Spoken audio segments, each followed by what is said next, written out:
The illusion of life. What if the world around you was an illusion, a hologram, a simulation? What if most of what you have been taught throughout your life was a lie? What if nothing is as it seems? What if separation is an illusion? What if you were much more than just a body of flesh and blood, limited by the five senses? What if you were much more powerful than you thought you were? What if, in the grander scheme of things, there was no such thing as a victim? What if everything, even the air, was made out of the same basic vibrational frequency? What if that frequency was the source of all physical matter, thus, of all life?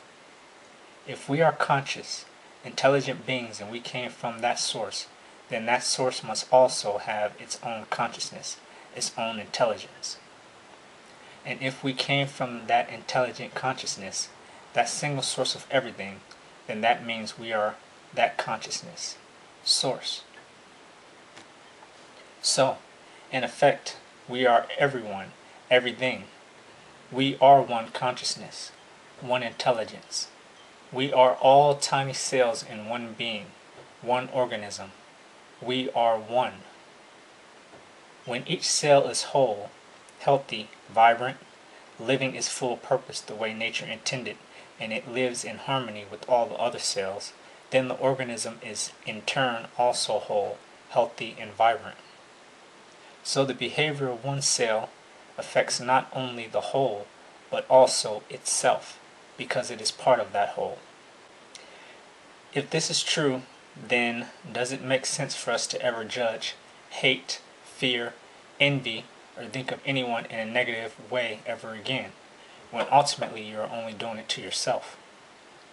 And would you ever again feel lonely, knowing that you are always surrounded by the same consciousness, even when there's no one around you?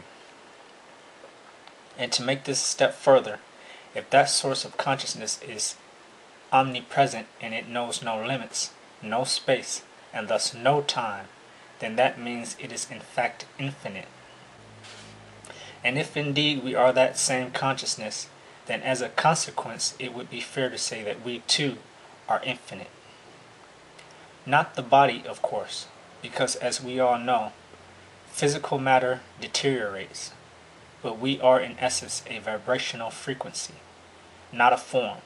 So it is not the body that is infinite, it is our essence. So if we are infinite, then we should ask ourselves, is there such a thing as death? The obvious conclusion would be that yes, the body dies but the essence does not, because it is infinite. And what happens to that essence once the body dies? Would you ever have to be afraid of death if all that happens is a transition from one level of existence into the next? Why does this consciousness choose to express itself in physical form? Does it only choose one body throughout its entire existence, or does it go through this process more than once? And what would be the purpose of this?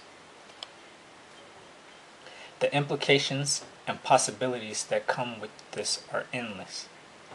Just think about it and ask yourself if this resonates with you on a deeper level.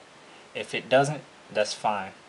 It is always your choice what you believe or not.